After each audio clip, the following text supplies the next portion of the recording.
folks. Thank you, kids. Thank God it's Friday. Thank God there's only about another hour left in the trading on Wall Street. Stock market's down about 275. Yipes. It's ugly out there. I got a lot to talk about in that area. Friday here on the program. JD, good to have you on board. We always do appreciate when you take some of your time to spend it with us here on the program. Well, we like our flying a little turbulent, our women a little crazy, and our politics a little messy. Marcelo working the dials, Brad producing the program. Emails at the website, jerrydoyle.com. Ties in nicely with my name. And here's the question for you today. I'm not ready for a relationship was the number one reason men gave for dumping a woman. Which of the following came in second on the list? Was it because of too much fighting? Was it because her sex drive is too low? Was it because of her bad hygiene? Was it because she was too hairy? Or was it because she was a bad kisser? Right now, 42% say it's because her sex drive is too low. We'll give you the answer later in the program. You can answer it there at the website or here at 800-876-4123 on the program, where intellectual anarchy is encouraged and nurtured for now. Now, I had been being teased this morning by Brad that he had put together what he considers to be epic flubs of the week. I'm thinking perhaps, possibly, maybe, that it had a little something to do with the instant classic interview I did with Greg Allman on Tuesday, where I, the first man in radio ever to interview a mime on the radio, managed to slug it out for 10 minutes. So without further ado, we'll go with at least what I know to be Jerry's Flubs of the Week. And now, Jerry's Flubs of the Week. So a lot of people change every sports sponsorship from the United States military here on the program. You know what? Lately, that's a flub. But considering how beast we are as a nation, and one thing that I think is important to your son and other kids, what do you? No. They use the money for funding anti-terror training programs, and not just telling corporations wants to do. Joel Stein is going to get with us when we get back. More in common with each other west of California in the Pacific Ocean. Just when you think you might have reached the depths of what they're capable, we do dot the I's. We do cross the T's. The higher rate for men also raises the wages for everyone. Robert Scott Bell is going to join us at the bottom of the hour, homeopathic practitioner. If you go to YouTube /the dairy... Reset, back to one. Sound, speed, 32 Apple, take two, and action. This man sounds like he's describing a scene out of a movie. If you go to YouTube /the Jerry Doyle Show as opposed to the Derry Doyle Show. The Derry Doyle Show. The Derry Doyle Show. What the hell is going on? Your 6'3" ATM of information up. What was that? Here's one you definitely don't hear every day. Greg Allman with us on the program. You'd play anywhere, anytime, for most times in the beginning, not a lot of money. That's a fact.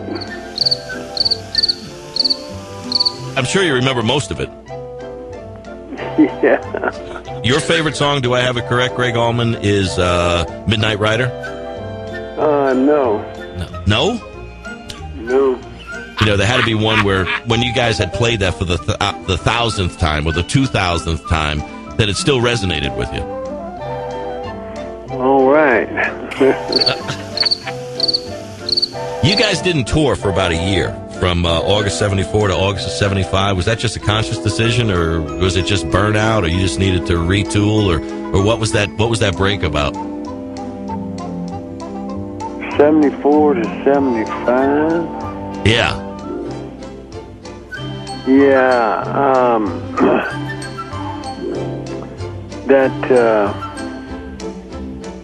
Not striking a bell with you at the moment? Are you exactly where it is you want to be, and you got an idea about where it is you're going forward with? Pretty much. Okay. Pretty much? Pretty much so, yeah. Greg Allman, thank you, sir. I appreciate it. Okay, buddy. It's just a gift, folks. It really is. Thank you, Greg Allman. His book is called My Cross to Bear. It was my cross to bear, but my great enjoyment to have an opportunity to talk to the kind of living legend, Greg Allman. Well, all right. We got to get him back on. I got so many emails from people. No, I'm serious. We really do. It was train wreck good.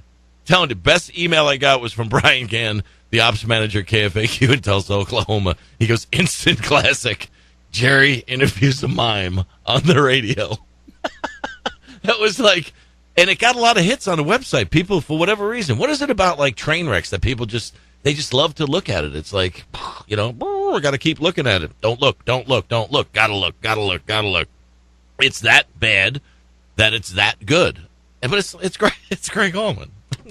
That was a lot of fun. We are going to get Willie Nelson on the program. I got a lot of emails from people saying, don't let Greg Allman's interview throw you. Get Willie on the program. So we're going to get Willie Nelson on the program. Brad tells me that he has been assured that Mr. Nelson will be in rare form when he joins us on the program. We don't have a hard date on that yet. We're working on it, and we will do whatever's necessary to make sure that we accommodate the appropriate time of day, day of week, week of month, or month of year when Willie's in the sweet spot. We're in the sweet spot here Friday here on the program. Man, it's hot. Ooh, is it hot up where you guys are in Oregon? It's 108 degrees here in Las Vegas. It's like 85. It's going to be June 1st. 70. Not hot on Wall Street. Down 275. Do you know today's the worst trading day in Wall Street in 2012, and it wiped out all the gains so far for 2012? You talk to people on Wall Street, they just go, it's healthy. It's healthy. Yeah, it's all good. I'm not so sure. Bottom of the hour, Dr. Richard Ebeling is going to join us, professor of economics, Northwood University, Midland, Michigan, author of the book In Defense of Capitalism, to kind of read the financial tea leaves here and say, what's going on? What recovery? All the trillions of dollars that the Fed pumped into this, all this QE1, QE2. Oh, I saw Neil Kashkari, the junior crook under the senior crook, Shifty Paulson, Treasury Secretary under George Bush. He was on this morning. He's over at PIMCO now. It's nice the way they all go full circle. Government, industry, government, industry. But he was talking about how, what we need is QE3. I think if we get word on the market, the Fed signaling QE3, quantitative easing 3, that we'll probably see a rally in the stock market. Well, wouldn't that be a fake rally? Wouldn't that be a rally that was based upon dollars being created to be injected into the system so that we can prop up Wall Street, which is what Wall Street's been propped up with so far, with carry trades where people can borrow money at 0.0 to 0.25, and there's really no risk to be taken because you're not really putting money at risk because it's funny money. And now they're saying QE3, that's going to be the salvation. We got some comments from Barack Obama and Mitt Romney on that. We're going to get to that. Oh, speaking of numbers and money, did you see mortgage rates right now? 15-year rate, 15-year mortgage is under 3%. The 10-year bond, by the way, is at about 1.45%. That's like, it's for anybody that's got any history of the stock market, of numbers, of what Treasury bonds yields are, 1.45 was like, that would never happen. There was a time, my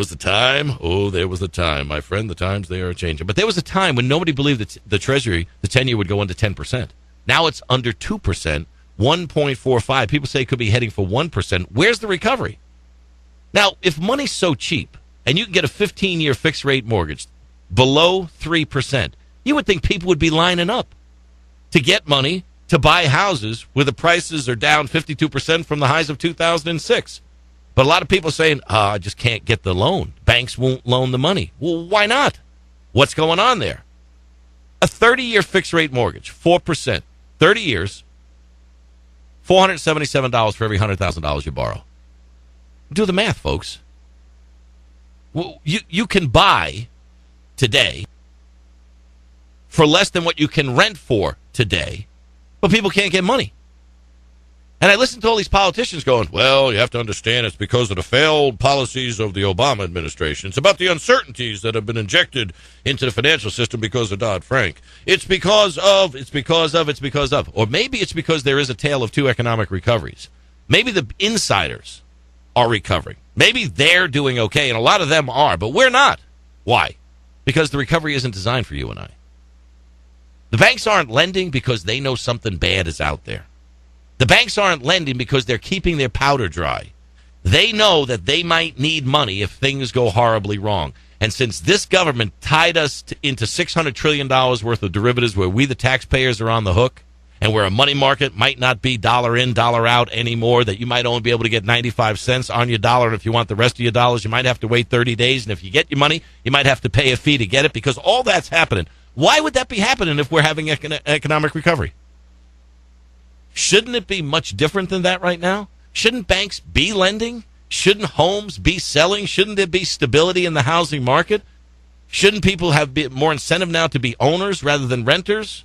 No offense to either or, but you would think that at $477 per $100,000 that you could borrow, that not for the sake of making an investment, but owning your own home, you would think that people would go, why pay rent when I can own a home for $477 for every $100,000?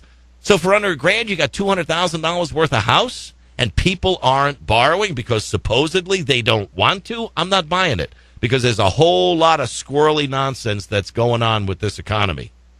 A whole lot of nonsense that we're not being told about. Why are we not seeing the recovery that we should be seeing?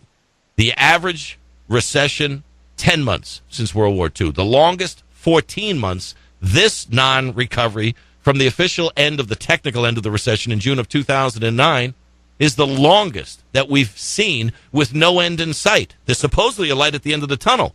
Unfortunately, the light might be on a train that's heading right in our direction. The Jerry Doyle Show. Our direction on this takes us to the bottom of the hour with Dr. Richard Ebeling, professor of economics, Northwood University. He understands free markets. He understands capitalism.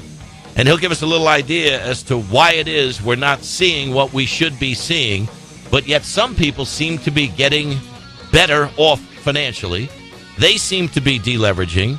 They seem to be getting good rates of return. They seem to be getting ahead, while the rest of us are wondering why the train's leaving the station and we're not on it. 800-876-4123 is the number. I'm Jerry Doyle. Join me. This is not good news. It's bad news. It's terrible news. Bad news. Very bad news. More bad news. Very bad news. Bad news. Very bad news. Bad news indeed. It's Friday. It's supposed to be a fun day. The Jerry Doyle Show.